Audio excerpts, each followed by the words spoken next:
At least I think I did. Hello, hello, hello. Hello. Hello. Wasn't that the Three Stooges? Hello. Yeah, wasn't that the Three Stooges? Yeah. I know. Dating myself. Anyway, it just kind of came to me. There's a few of us that remember. Yeah. I was talking to a young person, like a junior in high school, last week, and I was talking about the Little Rascals, and she said, "You mean the movie?" "No, that's the show, you know." And anyway, Oh, darn. didn't have a clue. So anyway, let's get going. All right. So thanks for being here, everybody. And hey, the band's back. Hey, the band. All right.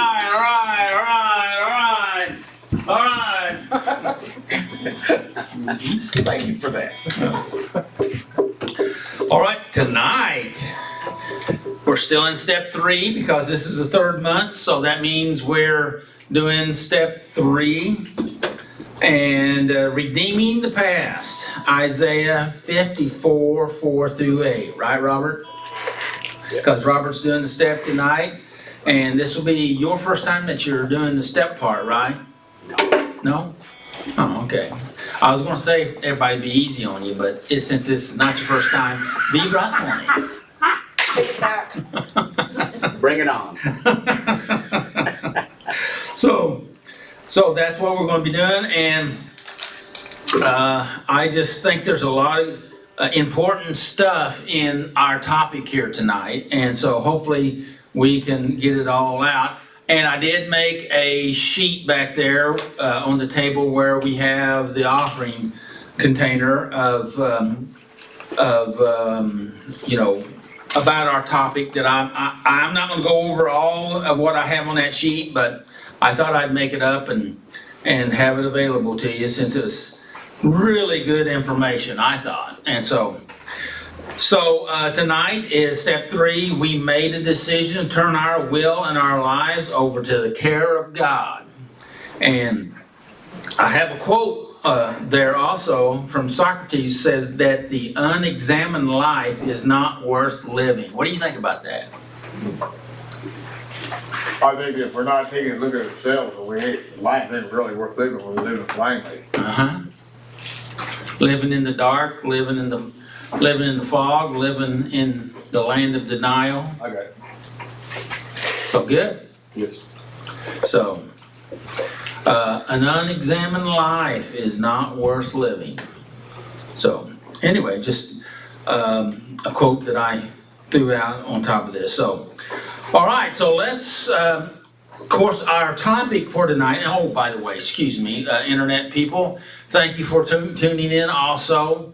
Whether you're in the live or in the replay, we're glad that you're with us, and hopefully you'll find or get or come across some of this information that will be helpful to you also.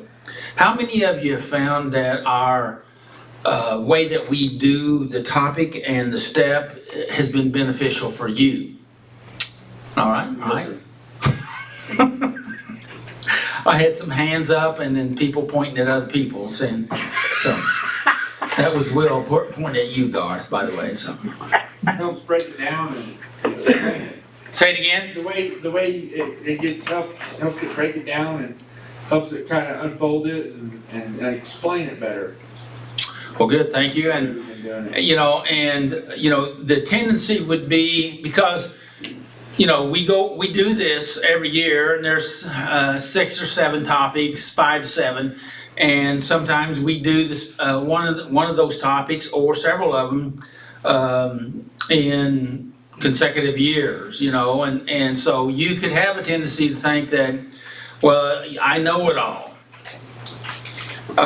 and the trouble is that we don't know it all. I don't know it all because I learn new stuff every time I go over the information, because I'm looking for looking for new stuff. I'm curious, and I get ideas, and I study things that jump out at me this time that didn't jump out at me last time. So I encourage you to seek to learn, seek to know, have that curiosity, and be open. Our topic for next week, which we're not quite sure what that topic's going to be yet, because there's a reason, but we'll hold that reason. And but we'll know that reason before the end of the night and give you that topic. And I would encourage you to go over that topic, read it, think about it, ponder it, and even ask for insight and understanding on our topic. So when we come together, that you can share that insight that was given to you, so that others may have some of that goodness. Yes, sir? Will has, on occasion, talked about how, last year when he going over stuff, he had kind of one mindset, and it's changed now, and so I'd like, his input in that sense that Yes, well, he's and married to one particular view, well, the idea here is when you study, you want to expand your knowledge base. And as you do that, when you just think about it for a second, if you expand your knowledge base, then that interrupts everything, your entire knowledge base, right? And so, and that's a good thing, in my opinion. And if it's simple to understand, then obviously one's not thinking of it. Well, I was trying not to say it like that, but since you did. So, that's good. So here we go. I'm gonna, redeeming the past. My first question is, I'm breaking down our topic and ask the question is, the meaning of redeem. What is that? Made new, Excuse me? made new. Made new, that's a good. Yes, anybody else? I feel like there's some kind of earning in that, like earning something that leads us to make new. Like buy back. Like buying back? Is that I would say, well, yeah, sort of like redeem. redeem? Yeah. It's like I feel I need to do something in order to earn that redemption. Okay, all right. But you don't. Well, It's a cleansing. it is cleansing. My definition that I looked up here, in the context of the Old Testament law, redeem means to buy back, to restore, or to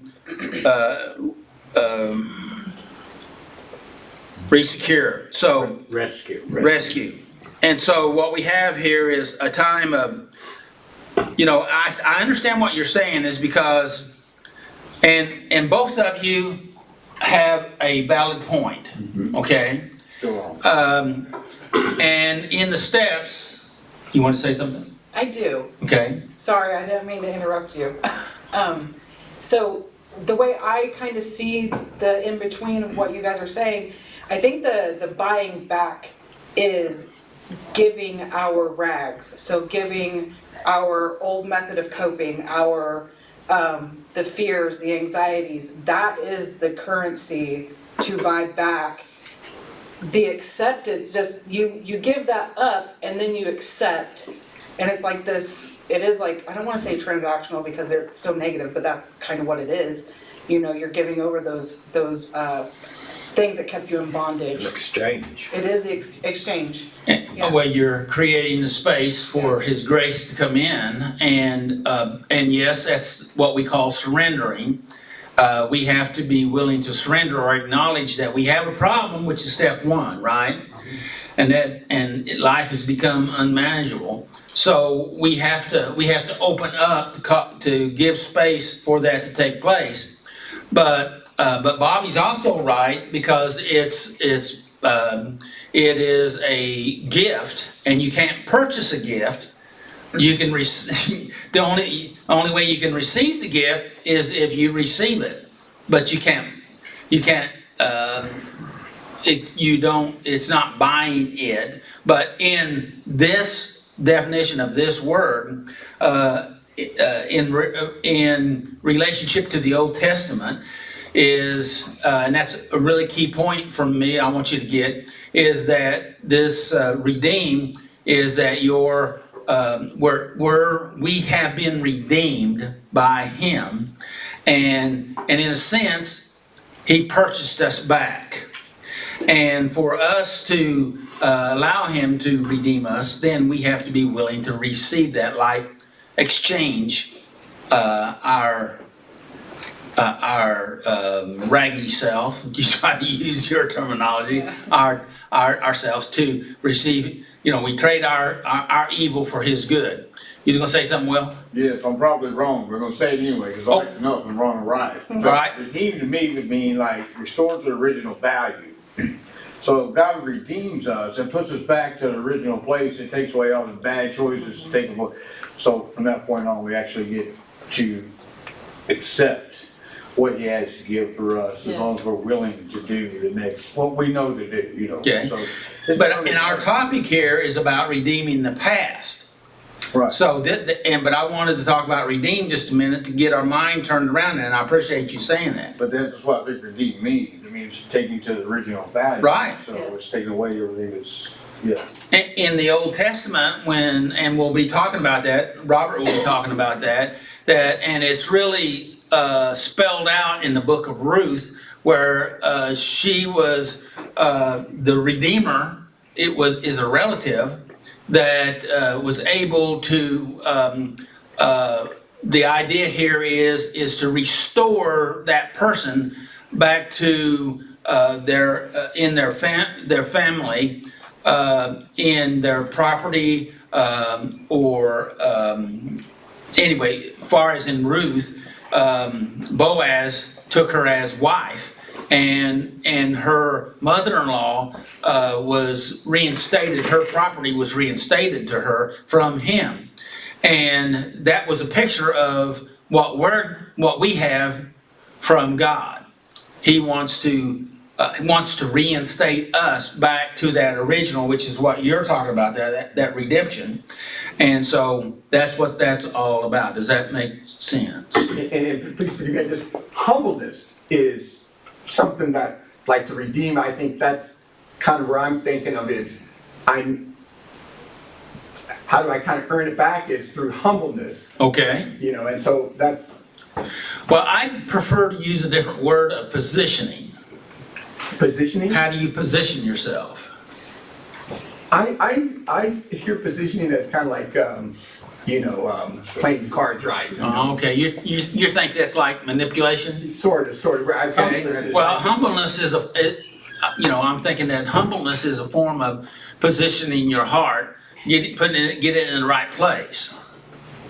But your intention, the way that you're looking at it, I don't see that as a wrong thing. I mean, the one thing about words, there are multiple really different definitions, and the definitions is basically determined by the context of what's being said. So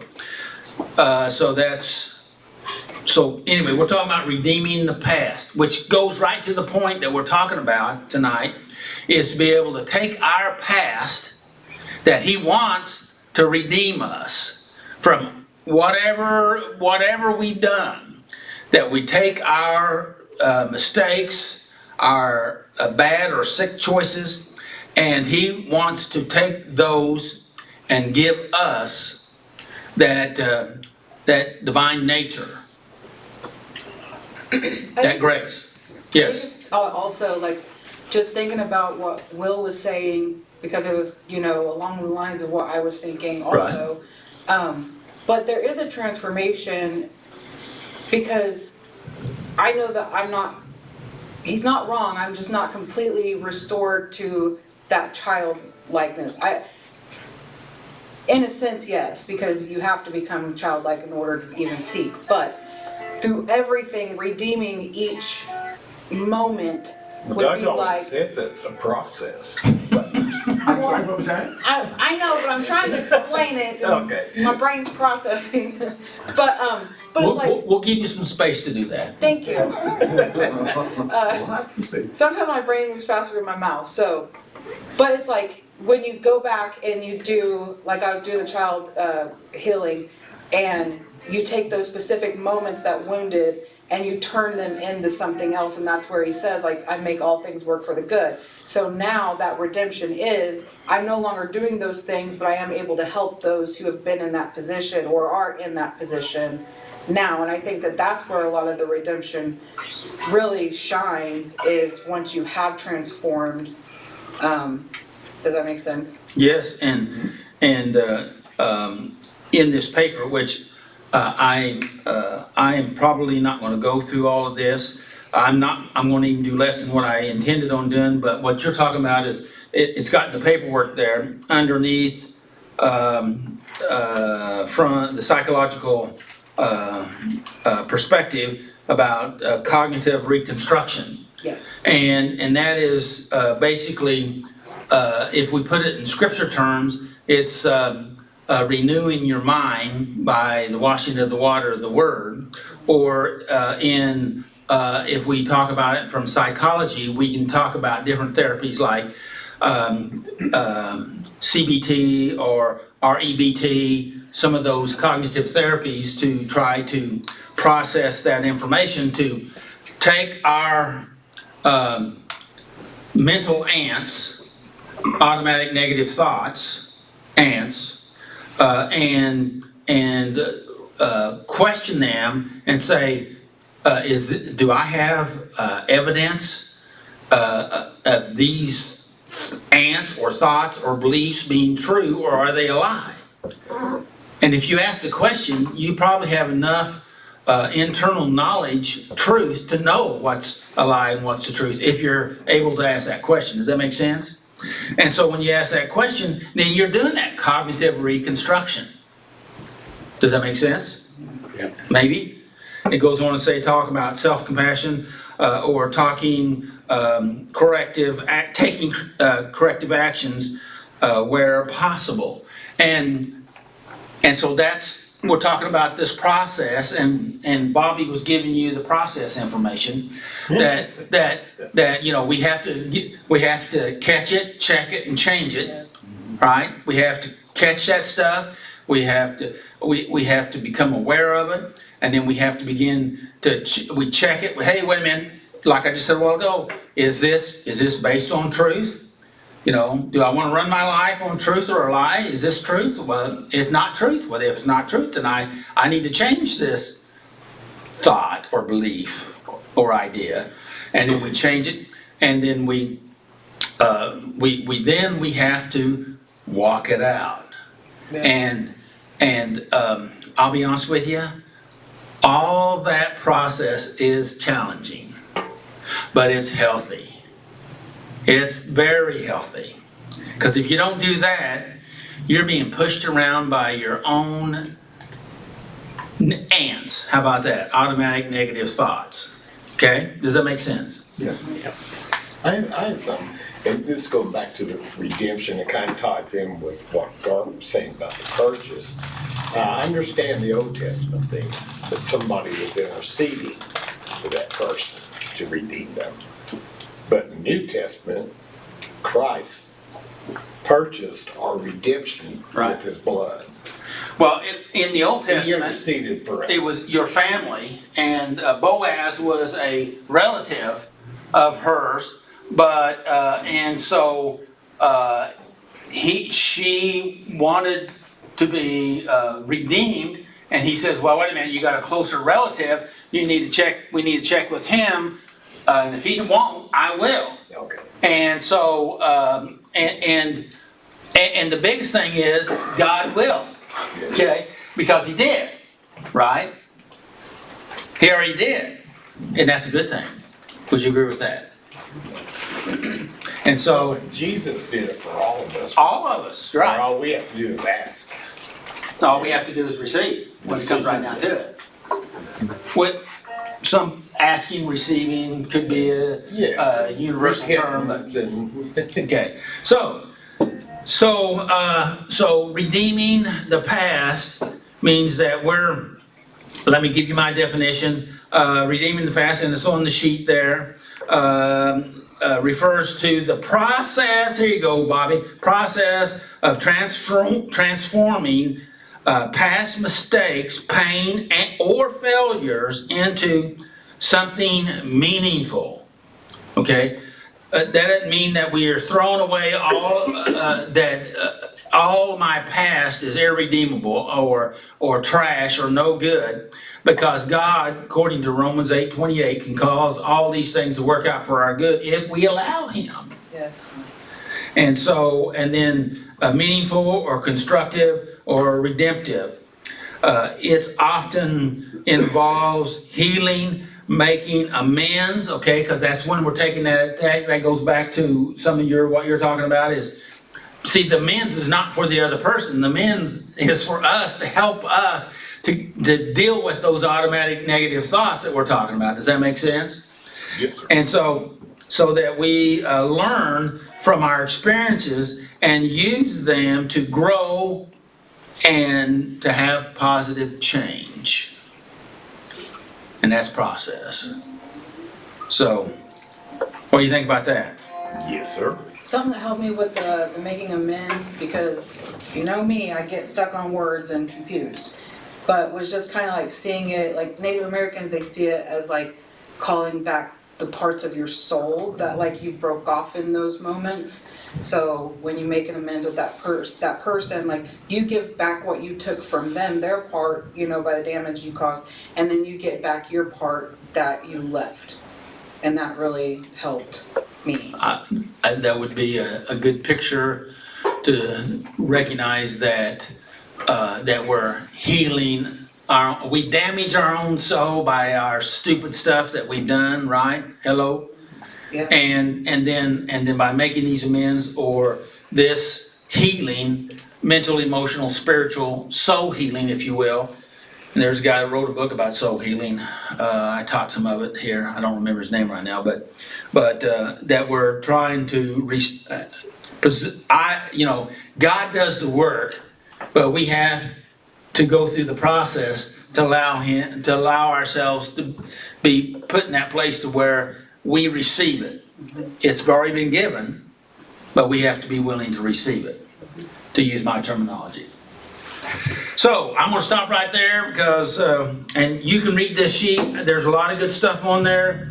There's stuff about tying together step 3 and our topic, and there's just really good stuff in there, and I recommend you do it. So maybe that's the reason why I put it together, so you can have it if you want it. So now we're ready for the band. Let's go band.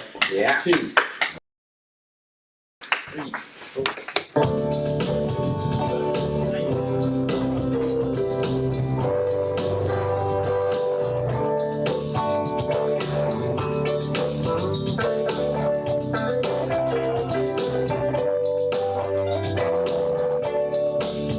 There's only one day, forever,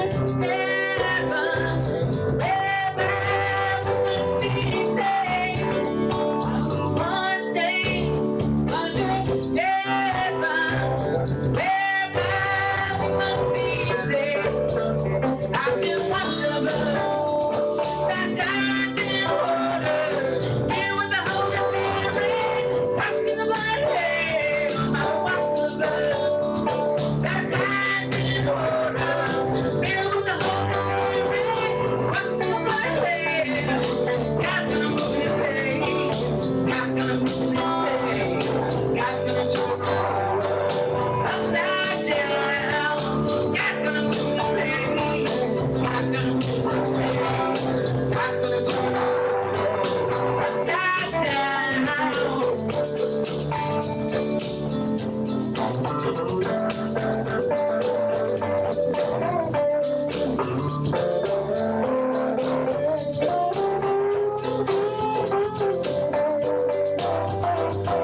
Just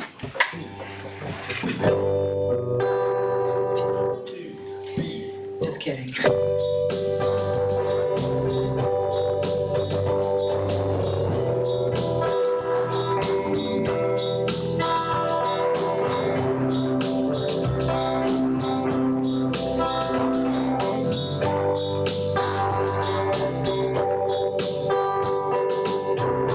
The eyes of my heart, Lord.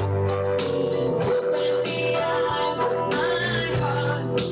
I want to see you. I want to see you. Open the eyes of my heart, Lord. Open the eyes of my heart. I want to see you. I want to see you. See you high and lifted up, shining in the light of your glory. Pour out your power and love. Sing holy, holy, holy. Holy, holy, holy. Holy, holy, holy. Holy, holy, holy. I want to see you.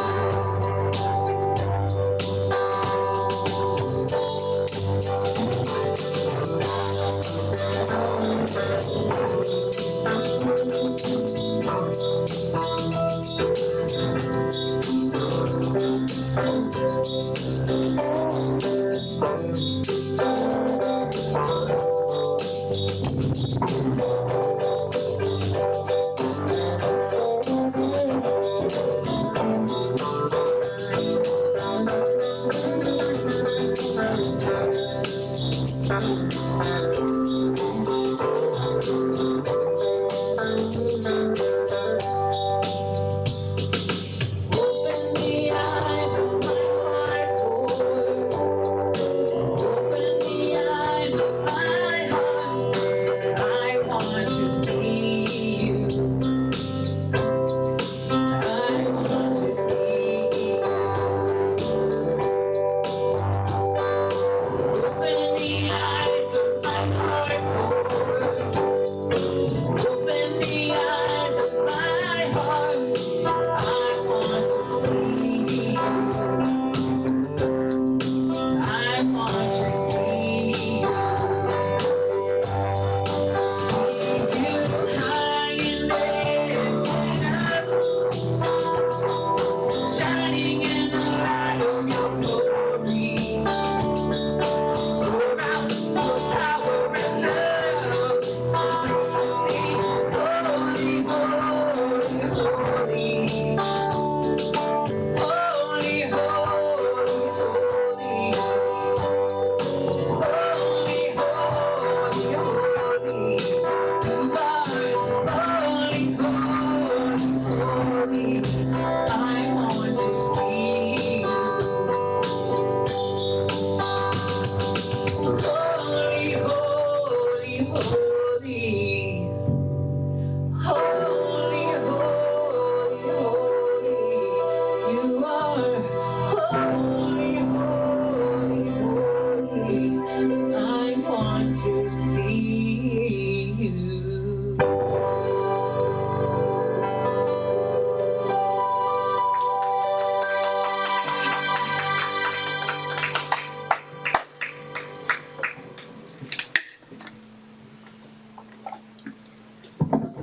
Everybody have a good week? Couple weeks since I've not been here? We had really nice weather, that was nice. Yes, we did. I've been outside.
Let's sing along and love me and power me to you, the only wise King.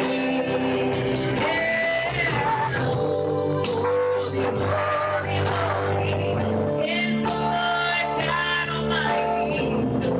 What that is and is to come. With all creation I sing praise to the King of Kings. You are my everything. I will adore you.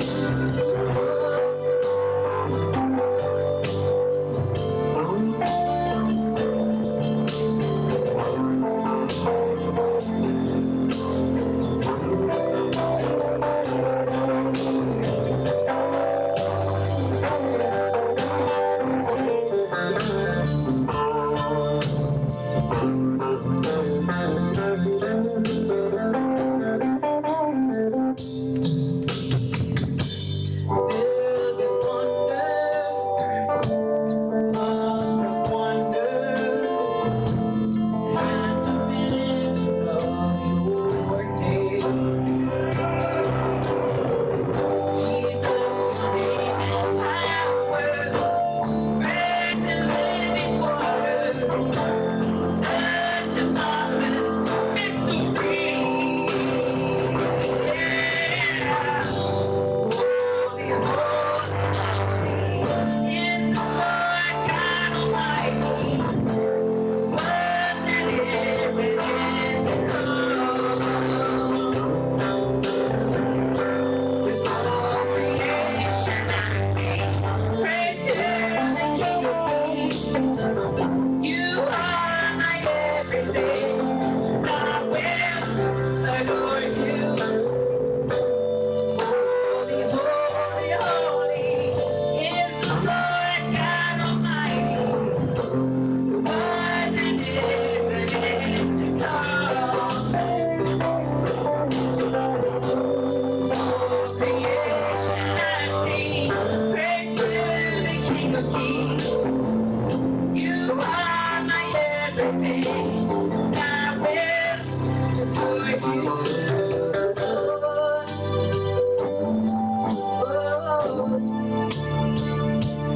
I'll adore you.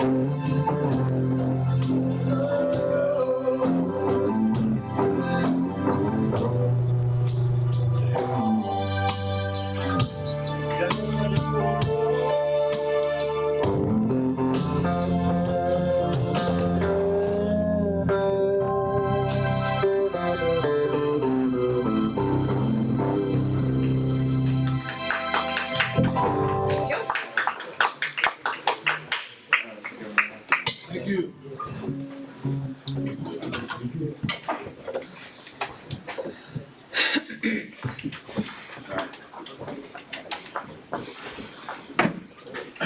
Jimmy, we still have some. He wants to be done. Having a senior moment.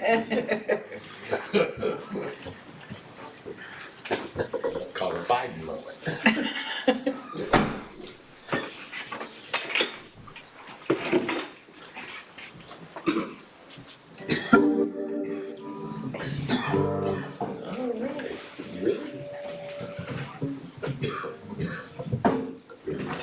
Really?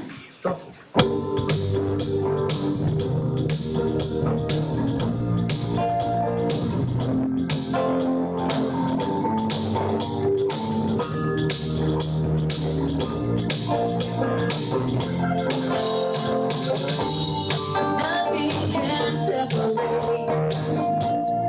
Even if I run away, your love never fails.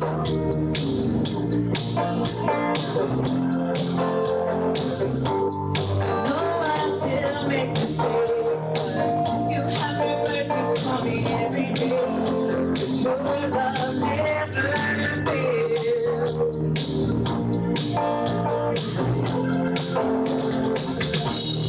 You said the same through the ages.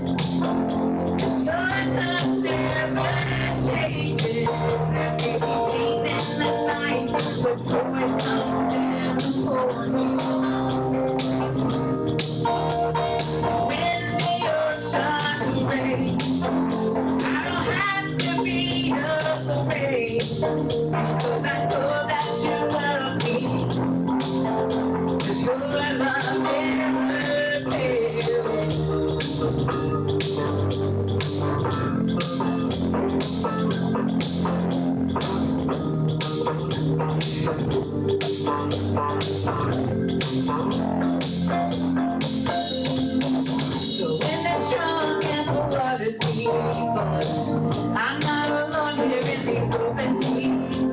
Your love never fails.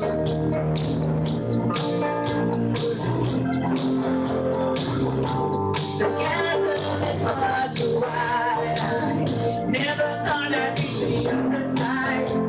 Your love never fails.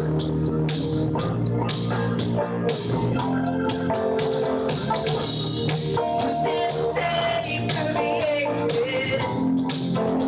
Your love never changes. There is pain in the night. The joy comes in the morning. When the oceans break, I don't have to be afraid, because I know that you love me. Your love never fails.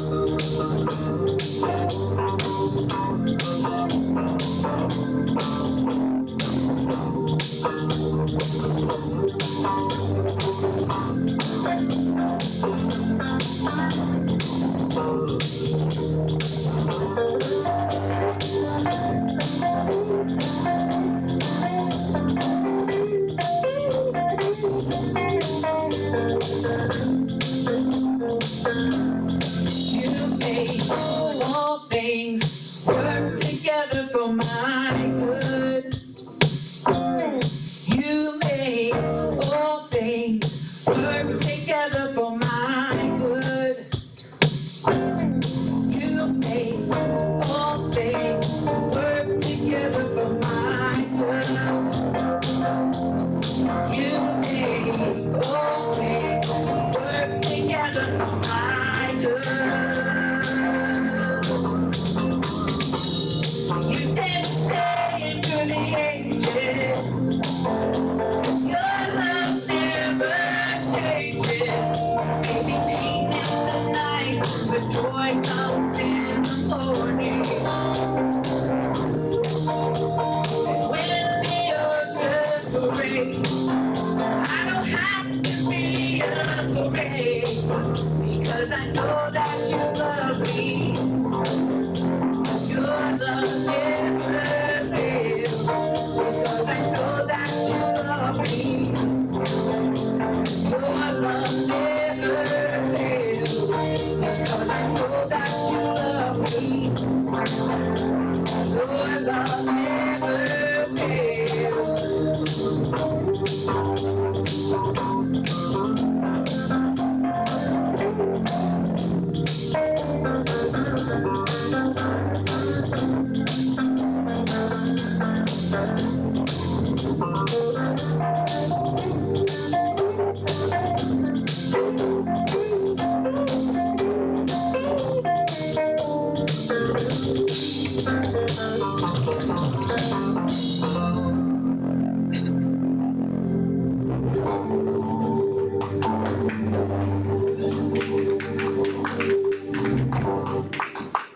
There's a really good thing that came to my mind whenever I sang the line, joy comes in the morning, instead of like morning like dawn, joy comes in the morning of like the loss of a false identity or the grief that comes with healing. So that was just a God light that, yeah, I wanted to share. Does anybody need to celebrate clean time with colorful bracelets like this? No? Ooh, pretty. Okay. Are you good if I pass it?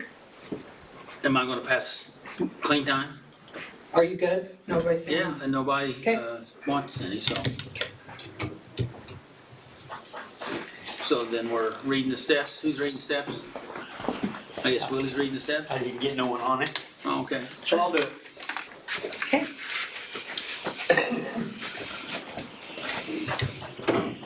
Step one. Hey, Willie. Willie! How y'all doing? Step one, we admitted that we were powerless over our problems and that our lives have become unmanageable.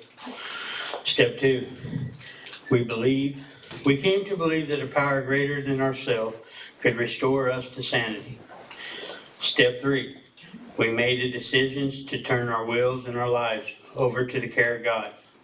Step 4, we made a searching and moral and fearless moral inventory of ourselves.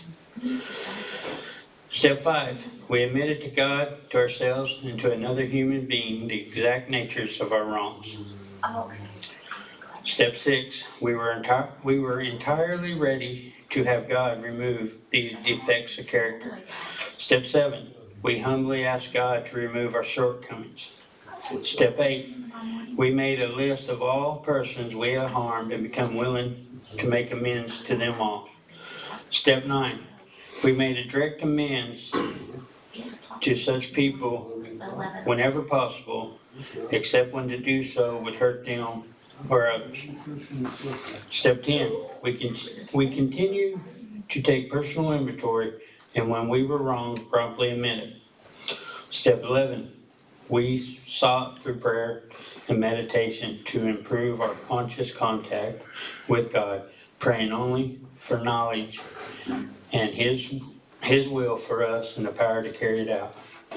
Step 12, having a spiritual awakening of these steps, we tried to carry this message to others and and practice these principles in all our affairs. And back to step 3, we made a decision to turn our wills and our lives over to the care of God. Thank you. Thanks, Willie. While Robert's coming up, I meant to mention that we're going to be, we are not going to be having a meeting on April the 19th. That's the Saturday before Easter. And so Vanessa was going to be gone, and so I just thought we would just go ahead and all be gone or be off that night. Is that good with everybody? So April the 19th, so that's about 5 weeks away. So, and Willie, I got a message from David. He'd like to not do it next week, but the week following. And so you'll tell us later what the topic is. Discovering God. Discovering God is next week. Step 3. Well, hello, everyone. Hello, Robert. Tonight, we're on step 3. We made a decision to turn our wills and our lives over to the care of God. And this is taken from Isaiah 54, 4 through 8. Each one of us comes to God with a past. Well, do you agree or disagree with that statement? Absolutely. Absolutely what? Agree. Okay. You said, so what do you think that means? The statement. It means we all live our lives, and hopefully at some point we come to know about God and we begin to communicate with Him by prayer. But we all, before we do that, we have some kind of a past or some kind of events in our life that may, although God probably knows about it, we haven't expressed that to God ourselves. Okay. Anybody have any comments on that? Can you read it one more time? Sure. Each one of us comes to God with a past, meaning, Might have some hang-ups. pardon? Might have some hang-ups, there's some difficulties and stuff. Right. Well, Bad ways or- let's flip it around. Is there anybody that's breathing haven't had some difficulties, hang-ups, No. past No. issues? So we're all the same, okay? I wanted to nail that down. I mean, we're all the same, right? We're all flawed human beings. Yep. We're all in this journey together in one fashion or another. What'd you say, John? We're all in this great life together. right? Messy life. But beautiful nonetheless. But hey, and he, as I said, Romans 8:28 said he'll cause all this to work out for our good if we let him. Okay, Robert.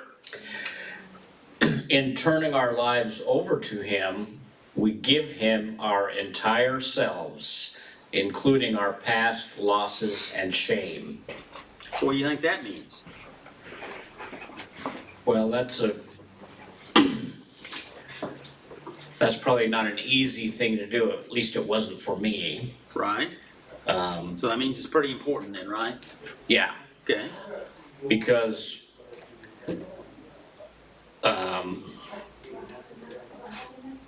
at least in my case, there's a lot of shame involved, and because I knew better.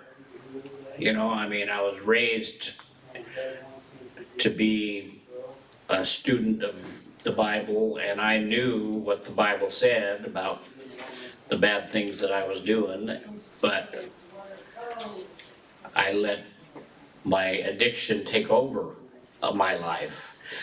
And so to admit that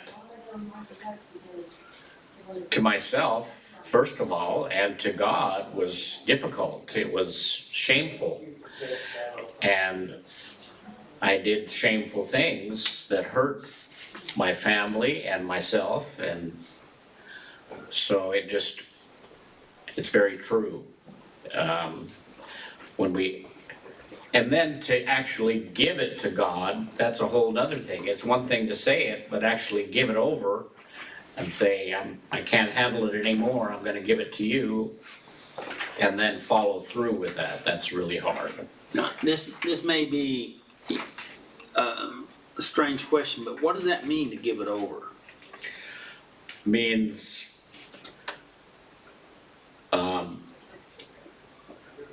Don't carry it We're- no more. I'm sorry? Don't carry it no more. Yeah, Surrender it. That's good. surrender and saying that I'm not gonna live in that shame and in my past anymore. I'm gonna let God direct my future. And that's exactly what our topic is talking about, right?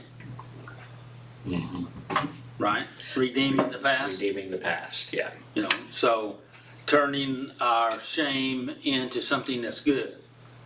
Right. Would you, Garth? Yes, and it's a shame, I think that is, for me, very important to admit my weaknesses, my failures, and not worry about shame, not let shame control me. And I think that's just so key, giving it over. that's great. Did you have anything else you'd like to say on that?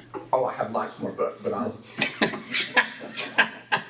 I'll easily space it out. I am glad you're here tonight. I'm very grateful to be here. Thank you. Go ahead. All right. We hand over to Him every moment of disgrace, every tear we have ever cried, every word we wish we could take back, all the broken promises, the loneliness, all the dreams that died, the dashed hopes, the broken relationships, our successes and failures, all of our yesterdays and the scars they've left in our lives. That is a powerful sentence. There's Yes. a lot there. So And- my question I have on there is, did you have any thoughts? Did I have any thoughts? Thoughts about that statement? Yeah. And, okay, let's just take them one by one. That'd be great. Every moment of disgrace. Right. Well, I had several of those. But it's talking about handing those over, right? Right, Which is the same thing as we talked about a while ago, about letting go of the shame. So, right. So, you know, it's disgraceful to have to sit in a courtroom in an orange jumpsuit and then spend part of your life behind bars because of some of the bad things you've done. That's disgraceful. And it was more than a moment. And I had a hard time digging out of that disgrace because I didn't turn it over to God. And so I lived in that for a while and used it as an excuse to go right back into the thing that got me there. Every tear we've ever cried, well, there's been a lot of those. Every word we wish we could take back. Anybody ever said something they wish they didn't? Yeah. Never. No. All the broken Are we promises. practicing lying tonight or what? Well, I tell you, you know, and too many times I've done that, and I do my best to admit to it as quick as I can, but, you know, boy, I tell you. All the broken promises. Yeah. I used to, in my mind, this goes to grandiose thinking. I used to think that whenever I won a lot of money gambling, I was gonna do all these great things for my family. Well, that didn't work out too well. The loneliness, yeah, I've experienced that. Anybody else have? The dreams that died, the dashed hopes, oh my goodness, the broken relationships, our successes and failures. I had some successes in between the failures. But the thing that I keep coming back to is all of these things, while in the midst of our addiction, they seem to be more pronounced. I mean, we all have to face life. We're gonna have setbacks. We're gonna say things we wish we could take back. But for my own case, it was never as bad. I mean, it was always worse when I was still gambling. Those things happen much more often and to a greater extent, meaning more damaging than they do now that I have stopped gambling. All of our yesterdays and the scars they have left in our lives. So yeah, I try not to think about those things now as much, but sometimes I can't help it because it's part of me, you know? And if we forget history, then we're doomed to repeat? Yeah. But if we, when we think about what we've done, my regular statement is, that's what I did, but that's not who I am. Okay? And that's part of that redemption that we're talking about here, redeeming our past. That's what I did. Hey, I did that. That's not what I want. That's not the way I want to be. That's not the way I am. And I plan on being better. And so, and that's what we're talking about here is redeeming the past. Because if we keep chewing on that old bone, Yeah. right?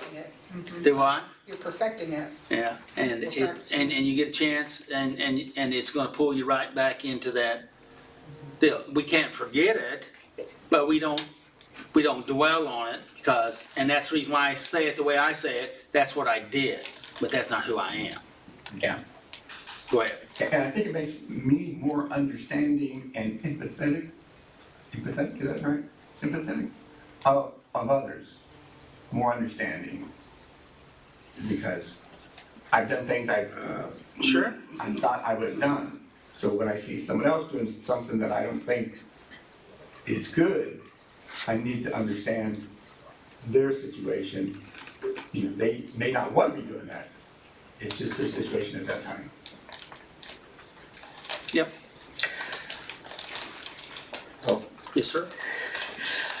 Under Old Testament law, if someone lost freedom, property, or spouse because of a disaster or a debt, the next of kin was looked to as a redeemer.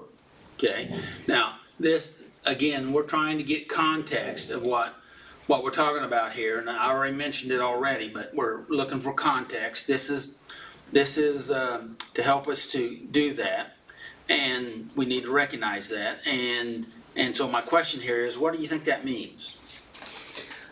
So it means, in the Old Testament, God's law was perfect. We have to recognize that.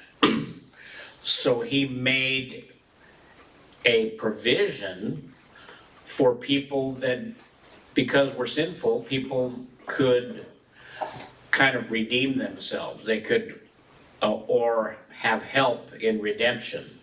So like if they gambled away the money and got a lot of debt, or lost their property, or had to sell themselves into slavery, or whatever, or if their spouse died, then it was a responsibility of the next of kin to step in and help them get out of that situation and restore them, redeem them.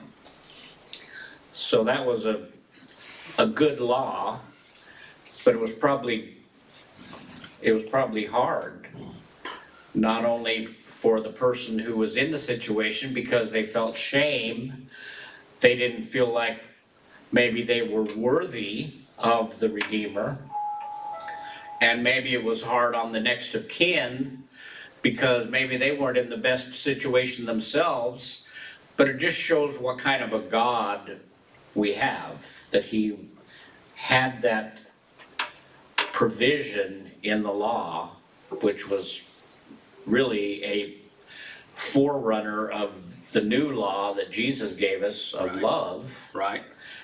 So it just was a foreshadow of the perfect redemption that Jesus provided. Great.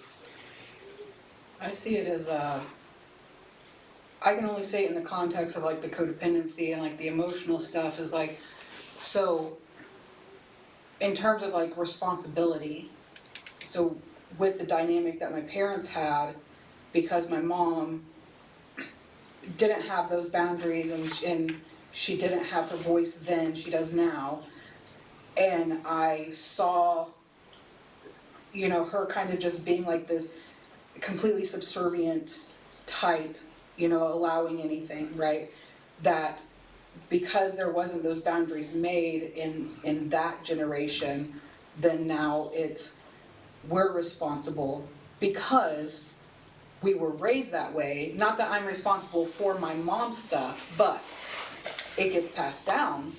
You know, those habits, those generational curses, whatever you want to call them, generational habits get passed down. So now it's my opportunity, and that's the way I want to choose to see it. It's like, it's my opportunity now, not my burden, to try to unravel, if even halfway, you know, because I can't carry the whole weight of all of my lineage, you know, but that's kind of how I see it this way. Unfortunately, because I had children while I was trying to learn this, they are going to have some stuff too that they're going to have to unravel. But hopefully, you know, I'm still alive and I can help them walk through that now, just like my mom is helping me walk through it now that she has gotten better. So it may have been one thing then, but it's something totally different now. So. Yes, awesome. Ms. Craig? Go ahead. Yes, sir. if a woman lost her husband, the Redeemer would marry her, providing her with protection and love. And that's pretty big, because like you were mentioning the story of Ruth and Naomi lost her husband, well, they both lost their husband. Right. And so the closest next of kin didn't want to step up, but Boaz did. And because of that, the family name of Naomi's husband, and I forgot what his name was now. I don't remember either. But anyway, the family name carried on because Boaz marrying Ruth carried on the line, and they were blessed because that child actually became Heir. an heir, not an heir, but he became in the line of Jesus. So Jesus, when he was born, this child was one of his ancestors. Sorry, I was going a different way, so yeah, you're right though. All right, God tells us, "Fear not, you will no longer live in shame." And this is And this is right? Isaiah 54, 4-6. Okay. Don't be afraid, there is no more disgrace in you. You will no longer remember the shame of your youth and the sorrows of widowhood, for your Creator will be your husband. The Lord of heaven's armies is his name. He is your Redeemer, for the Lord has called you back from grief. Any thoughts? Yeah, that's something that we need to remember, you know, when we're doing this step, we made a decision to turn our wills and our lives over to the care of God. Remember that he's not gonna say, well, because you did those bad things, I'm gonna punish you. No, his goal is to remove that shame and guilt and fear and grief. He's gonna remove those things from us and try to restore us to something better. He's gonna make those things that we've experienced into something good. And I especially like what Vanessa said earlier, that because we have those things in our past, maybe we can help someone who's going through those same type of things. Maybe we can help them understand how to deal with it and make a change in their lives as well. I circled, there is no more disgrace for you. And so, you know, we've all lived with burdens of our past, right? And we're talking, and in this particular frame of reference, they were talking about, I'm assuming that because of being a widow, the loss of their husband, and I guess while I was studying this, I had two different people this week just tore up about some of their past mistakes, and that they're trying, but they can't, you know, they judge themselves harshly because of their mistakes, and so they're living. If you do that, then you're living in that disgrace. Would you agree with that statement? Yeah. And so, yes, they both said, yes, I'd ask for forgiveness, and yes, I believe that God's forgiven me, but I am not forgiving myself. I'm not accepting God's grace on me because, well, most of the time we say because I did bad, or I should have known better, or, you know, whatever excuse that you hold on to. And remember, we were talking about letting this go, right? We have to be willing to, like this pen, let it go.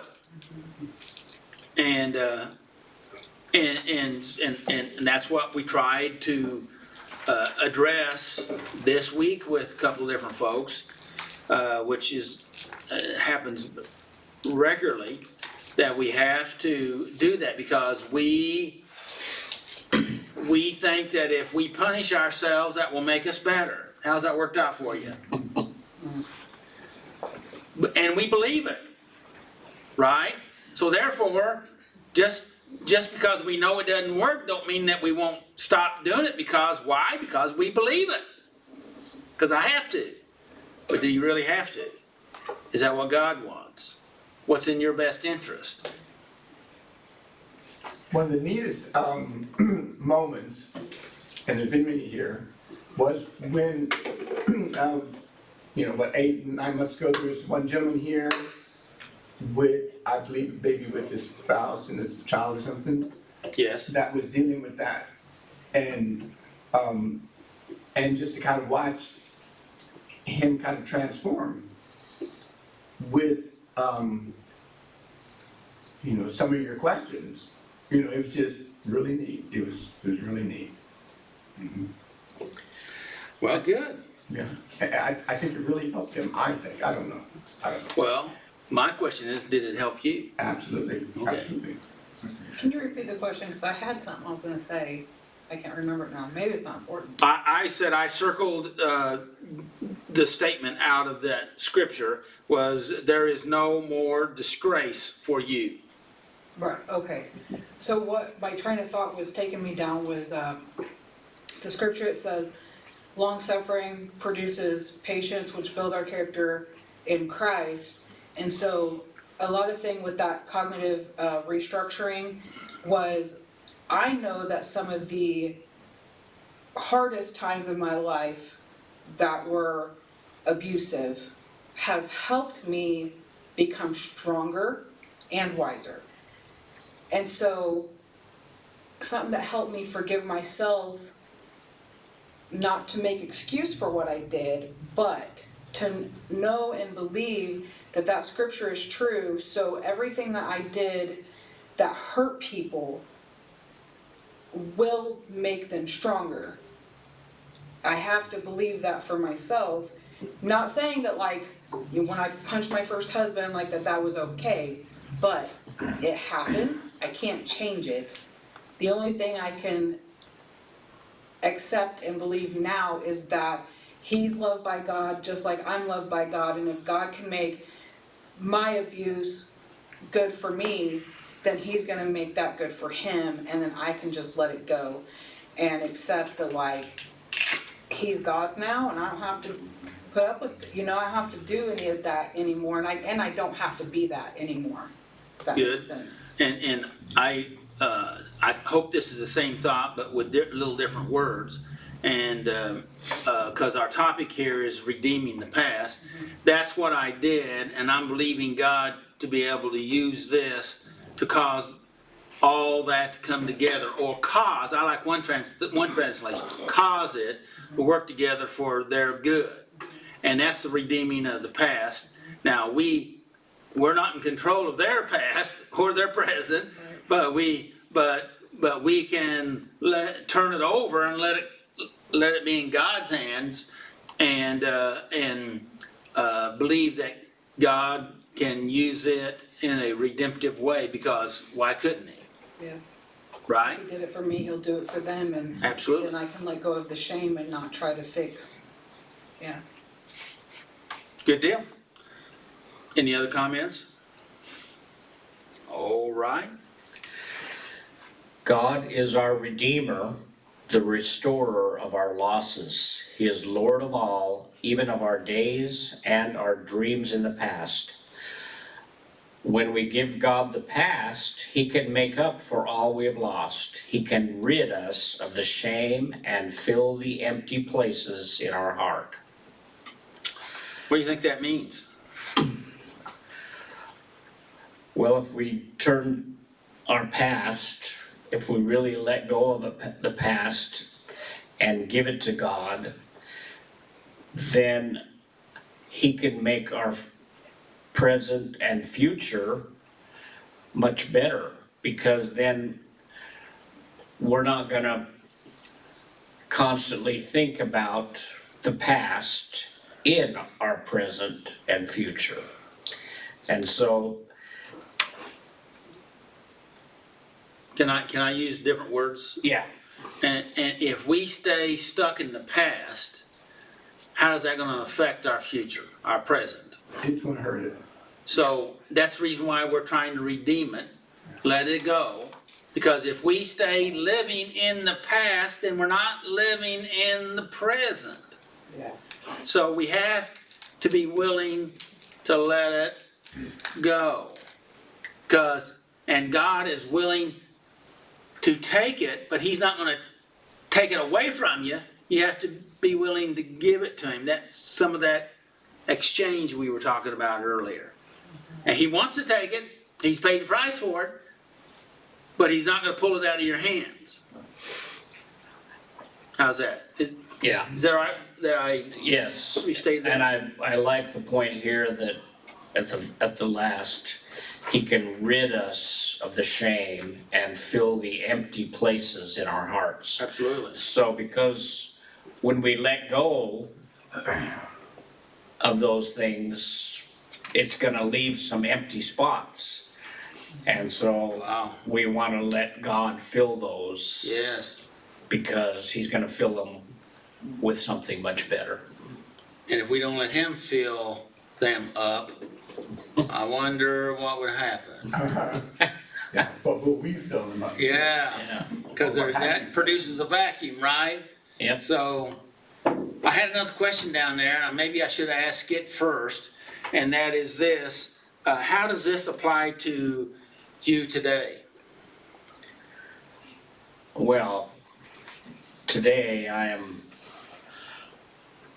a different person than I was in the past. Congratulations. And I'm thankful for that because instead of just being reactive, like if something strange happens or like I used to make an excuse to go to gamble if something good happened, if something bad happened, if I was feeling down or if I was feeling happy, if, just anything would, oh, well, I deserve to go gambling now. But now I can just accept things. If something happens that's bad, well, that's kind of bad, but I bet God can help me make something good out of it, Good, good. And I don't automatically think, well, I better go gamble, And so that is just a total burden off my shoulders, that's not my automatic go-to anymore. Good, good, good. So anybody interested in answering that same question? How does this apply to you? I already forgot the context. Context was all that last sentence there, that basically that He will rid us of the shame and fill our hearts, and fill the empty places in our heart. I'm glad that he does it and not my next of kin now. That's good. Yeah, I remember some of our conversations about some of that. I don't know if that's what you were referring to, but. Yeah. I'm glad that He ripped the bandage off slowly, not all at once. So how does God take off Band-Aids? Sometimes He does rip them off, I'm just He saying. just ripped them off. I think He allows us to rip them off. Yeah, well, that's a good thought. That's a great thought. Slow or fast, but it's really our choice. And I think that the biggest thing, the analogy I got from you guys is a little different. I was thinking that, when I'm driving down the road in my car, I don't focus on what's behind me unless I'm going that way. It's good. That's good. Good. Yeah. I know for me, I was just sitting here thinking, I'm like, I don't even know if I don't think about alcohol, you know? The only time I think about it is like, I like beer bread. And I get in my head sometimes, because I've been a peer support specialist, about what's that gonna look like if I go buy that to make my bread. And that's all because I that wasn't ever anything I drank, but still, like, as a professional in the field, or used to be, because I'm not anymore, you know? So it's like, I gotta find somebody to go buy that, because I don't wanna be caught in public. Even though, like, I wouldn't drink it, but I just think it's really cool that, like he said, like a huge burden.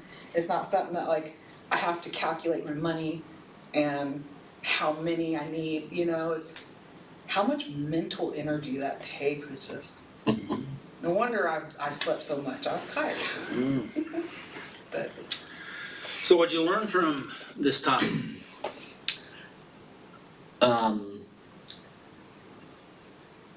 Well, the big thing is the word redeem. I mean, I just really enjoyed the discussion earlier tonight that, you know, it's an exchange or a Buyback? buyback or a rescue. And it's so true, because the past is what is our downfall. The things that we did in our past caused a lot of trouble. So if we can be rescued from that, why wouldn't we want to be? Well, that's a great It question. only took me 30 years to do that, but I sure am glad I finally did it. And your takeaway? My takeaway is that what a blessing God has given us with His power of redemption and His gift of grace, you know. I mean, wow, it's just really amazing. Thank you. All right. Appreciate it. Give him a big hand. And glory. May I mention something briefly? So I went on an interview, 2 weeks ago, I guess, and I really wanted the job, right? And they wanted me. But I felt important to reveal my meth use. And they did not hire me. But I feel that they really struggled with it because they really wanted to, but they had concerns. But imagine, had I not revealed that, then each day I'm at work, the burden I would be carrying, you know, and, you know, anybody, you know, it just, let it go. So I think today's, you know, is, That's good. yeah. When you said that, it reminded me of the statement, you know, we're only as sick as our secrets. Because we're carrying them around in the dark. And we're afraid that the light's gonna be turned on, Absolutely. right? And that's me because we're ashamed. And I'm gonna be going back to that place, Yeah, you know, in the future, just to let them know how much I appreciate it and how much I cared for them, you know, and It's good. understand the position. that's good. It's good. Sounds rather healthy. What do you guys think? Yeah. All right, are you ready?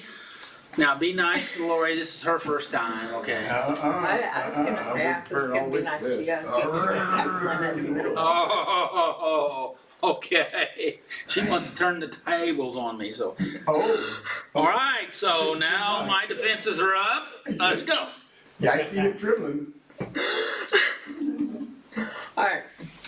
Question 1, right? Or are you supposed to ask me Yeah. the questions? No, Oh, I'm reading you the read the questions. questions. Oh, boy. Okay. How do I hold God the Redeemer at arm's length and why? So how do you hold God the Redeemer at arm's length? So do you hold God the Redeemer at arm's length? Honestly, at this point, Wait a minute, right now, honestly? honestly, I'm I'm gonna always tell you- leery when somebody says honestly. Honestly, Yeah, that's and I struggled with this one. At Okay. this point Okay. in my life right now, no, I don't hold God the Redeemer at arm's length. No, I don't. Or at least I want to say no. Will, Hey, what's that mean to you anyway? Because I don't think you understand what I get out of it.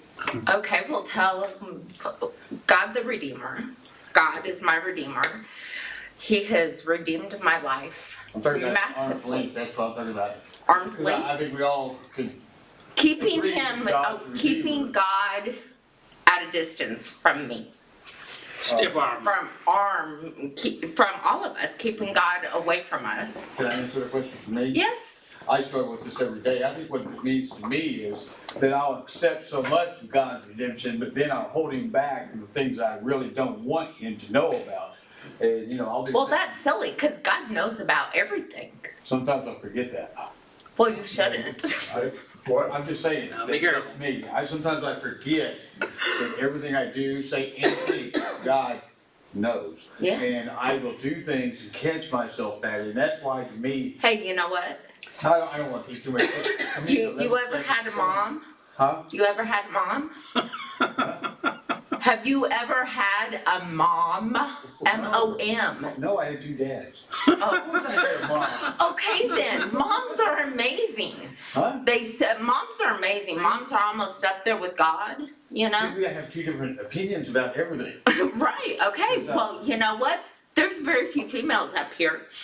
And you're right, and I'm not trying to say you're wrong, I'm saying Thank to you. me, Yeah. what I see out of this question is, I have to admit that to myself, because I really like to get this big head and say that I got it all together, but when I do that, I start thinking I, and I can never think about me. I have to remember that by the grace of God, I'm where I'm at today. Yeah. And I've been thinking about this all week, about how grace, anyway, it's not important. But I also see, and I did not read this is the first time I read it, I also see how there's certain things I'm trying to keep from God. It's not like he don't know about it, but you know, it's like a little, like my dog, you know, I'll be eating a sandwich.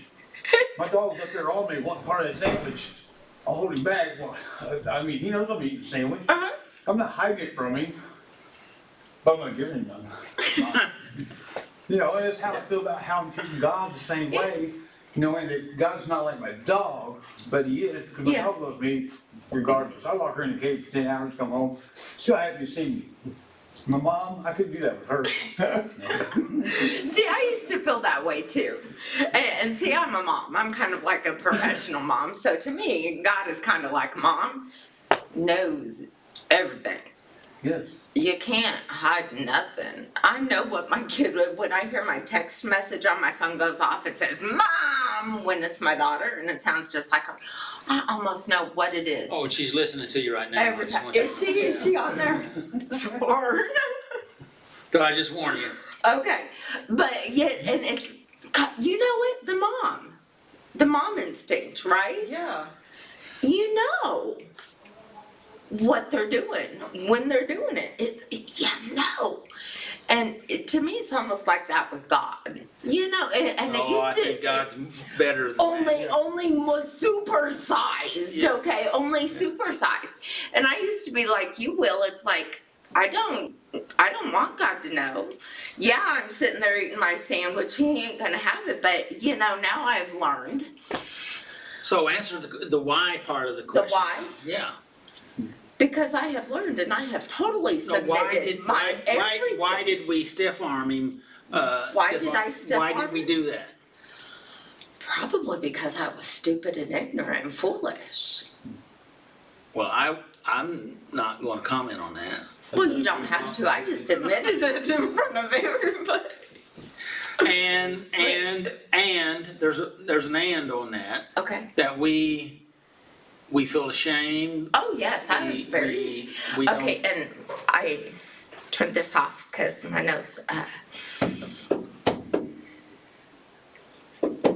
let's see. All of those words in the first paragraph, those terrible descriptive words, that was ruling my life. That's what I was living in. It was terrible. Okay. Any other comments? My thought with me, there was selfishness, lots of selfishness involved. Oh, yeah. And so I would gaslight myself, thinking that, oh, I'm hiding it, even though, Oh, yeah. because Oh, I yeah, wanted yeah. that. Oh, yeah. That, I was definitely keeping him at arms, Oh, yeah. So how did it Well, work out when- for you? Yeah, well, it's almost like when you're sick, and this is going to run into, I'll reference this saying again in number 3. Creepy crawly creddies. Creepy crawly what? The creepy crawly creddies is what I call it when you're sick and you just don't feel good. But there ain't nothing really wrong. You just don't feel good. Maybe it's allergies or you just don't feel good. I call it the creepy crawly creddies. Okay. Okay, makes sense? Just nothing, you just don't feel good. So I had the creepy crawly creddies in my soul. Okay? In my heart, and in my head, and in my spirit, I was full of the creepy crawly creddies. Just emotionally, mentally, Everything was unsynchronized with God Yes. and yourself. Yes. So, Yes. all right. Well, let's go to question number 2. Okay, question number 2. What fears have the most power in my life? This was the hardest one for me because I have learned that from question 1, I don't hold God at arm's length anymore for nothing. I go to God first for everything. I am facing a very scary situation. My family is on Monday. Common sense says I should be scared, terrified even. I'm not. I have total peace about this situation. But what scares me, and so I struggled with this one, because I know God is my rock. I know, like we said, everything is going to work out according to His plan. But what really, really scares me is the unknown. And I know that's really big and really vague and encompasses a lot. But that's the best I could come up for you, is the unknown. And then my body failing. And I say that because I've had a lot of health issues. I am the healthiest that I've ever been in my life since like a teenager right now. So my body failing is pretty high up on the fear list with the unknowns, which also can come into the unknown factor. Oh, by the way, Miracle is sent me several messages here wanting to know who's speaking right now. Lori Winkler. So, I'm keeping my maiden name, by the way. But you can call me McCorney. I'm proud to carry the McCorney with me. Winkler I don't even McCorney. know if you know who Miracle is. I do, Oh, okay, yes. all right. There's not too many people that don't know Miracle, but, okay, so, are you ready to go to number 3? Yes. All right. How is shame connected to fear in me? All right, I guess the best way I can answer this one is with story time. with Squishy, because that's, I'm Liam, my grandson, calls me Squishy, okay. so it's just story time. All right, so before my big reunion with Jesus, Pastor Hank called it Garden of Gethsemane moment once, and I heard that and I liked that.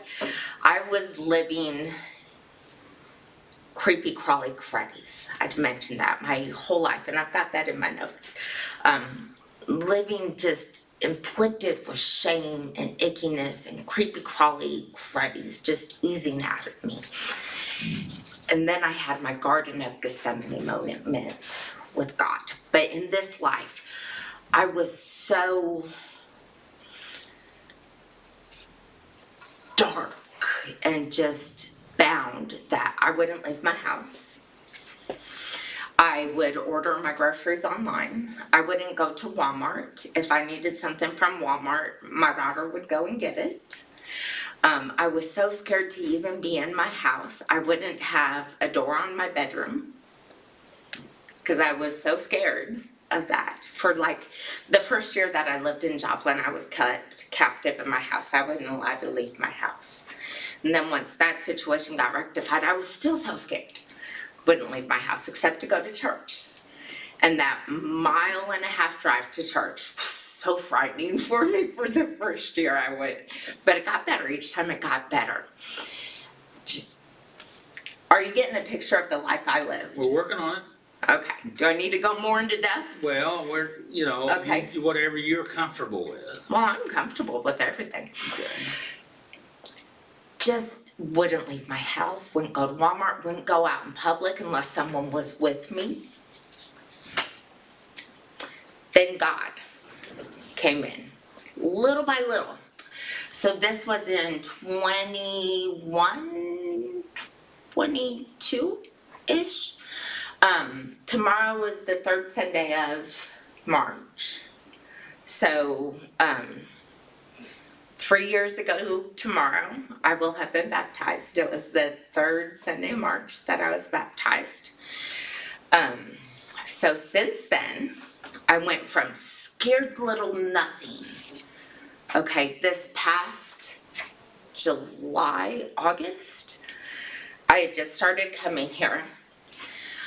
I went to New York City with my son. I walked the streets of New York City by myself. Y'all remember me talking about that? Yeah. Yes? Yes. Hello.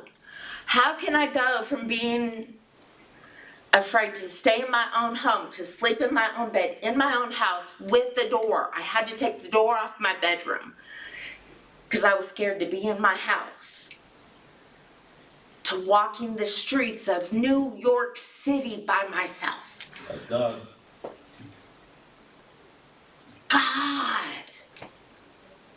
Awesome. God removed all those creepy crawly cruddies. He took the shame. He took the fear. He took all that. Good. To satisfy Garth in his negotiation or paying it. So how would you say that, because he didn't rip it away from you, there was something that you did that was, he didn't like this part of transactional aspect of it, but what do you have to say about that? I didn't quite understand what you're asking. I'm pretty simple-minded here. Okay. Well, you said he took all that, but I took all that. he didn't just take it. Oh, I freely gave it to him. Okay. I wanted him to have it. I was tired of it. But there was a time that you moved from living in it and using it as some sort of barrier or shield to saying, I don't need that anymore. And then, and willing to allow him to. Are you saying made a conscious decision? Yeah, I did that. Okay. So what did you get out of this lesson tonight? Okay. Well, God has definitely forgiven me in my past. definitely. And that was a hard one too. That was a hard one. So you learned because- that out of this lesson tonight? No. I put that there, in my notes, and I had to read that just to get on to the next. That's fine, that's fine. Just checking. Yes. So the last paragraph up there, it said, he has gotten rid, I altered it just a little bit. He has gotten rid of the shame and has filled the empty places in my heart. I rewrote it and made it personal. Good, good. And so that's what you learned out of this lesson tonight? No, I guess it just, well, you tell me what I learned. This is nothing I don't know, new I to don't me. know, I don't know what you learned. That's what the question is for. Well, none of this is new, Okay, because I knew that guy. okay. So then we'll just skip that question Okay, and go to the next one. okay. And hopefully My takeaway, hopefully, I told you I was gonna heckle you. so do you have a takeaway? I Well, think we already heard it, but. I guess my takeaway, and this is another one that I'm kind of struggling on wrapping my little bitty brain around. I guess I'm starting to not regret my past quite so much. Boy, you ought to say that again. Do I have to? You don't have to, but I think it'd be good because I think it's a big statement. Nobody. I'm starting to not regret my past and my mistakes. Can I add that to it? Sure. Not so much. We'll let you say it one more time. Into the microphone. I'm starting to not regret my mistakes and past not so much. Good. Congratulations. All right. You know what, Yes. let's see, how do I say, you must have done a lot in order to, I mean, I just don't think it was. I haven't. But like, you know, God, Am I took it. free to share, Doug? but I'm just saying. A little This is reflection. Okay. It's part. I have not technically done as much as have done to me. Is that a fair enough statement? Well, you're gonna have to explain it. As far as addictions and such, no. I am a victim of domestic violence. Great domestic violence. Okay. But that, now I'm just speculating here. So in that type situation, then you have to develop some sort of coping mechanisms Yes. to survive. Yes. And some of those may be healthy but Very probably. unhelping coping mechanisms Okay. I had to develop to survive the massive abuse that I went through. And because of those coping mechanisms and relying on them, that is a form of an addiction, Yes. particularly if they're yes. unhealthy, Yes. Yes. right? So, Yes. so, did she answer your question? It was more of a comment that I would love to hear more. because Well, I'm sure I will be learned a lot sharing from more. you. I'm sure I will be And I'm not trying sharing. to pull anything out of you, I'm just saying. No, I am free. I am more than Well, willing we to wanna take share. it- We wanna take it because- slowly, this is your first time. Yes. And I see, just- sometimes I have to be careful with people that I don't want them to overshare. That's the reason why I said, you're comfortable. And so let's just, Yes. Well, no, God and I talked, and it took me a while, but I'm like, if I had to go through this, then God, there's a reason why. And I finally realized that if I had to go through that, then I was going to do everything I could to help people through my experiences. And I didn't know what that looked like at that time. And like I said, it took several years to get to this point and for God to show me what that looked like. And I guess now I'm learning what that looks like and how I can help people through my trauma Awesome. and healing from my trauma, because it was a lot of trauma. So, Wonderful. Thank you, Lori. you're welcome. Amazing.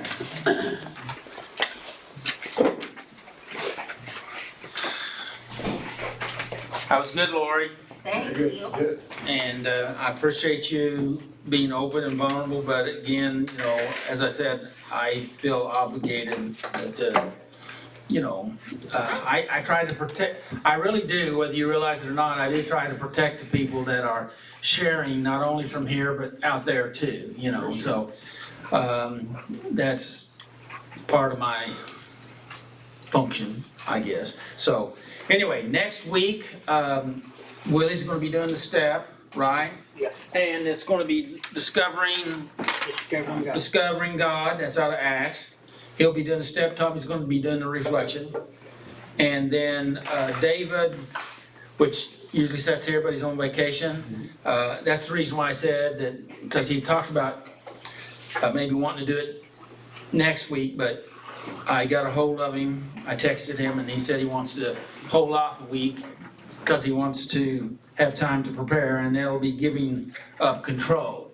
So, and that'll finish up March for us. So, and you remember, we're talking about taking off March the 19th, not March, but April the 19th. And so, just so that you'll know. Any questions? Comments? Closing remarks? Boy, we had two powerhouses tonight, didn't we?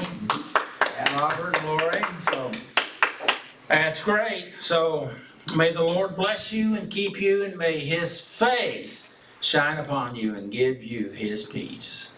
And of course,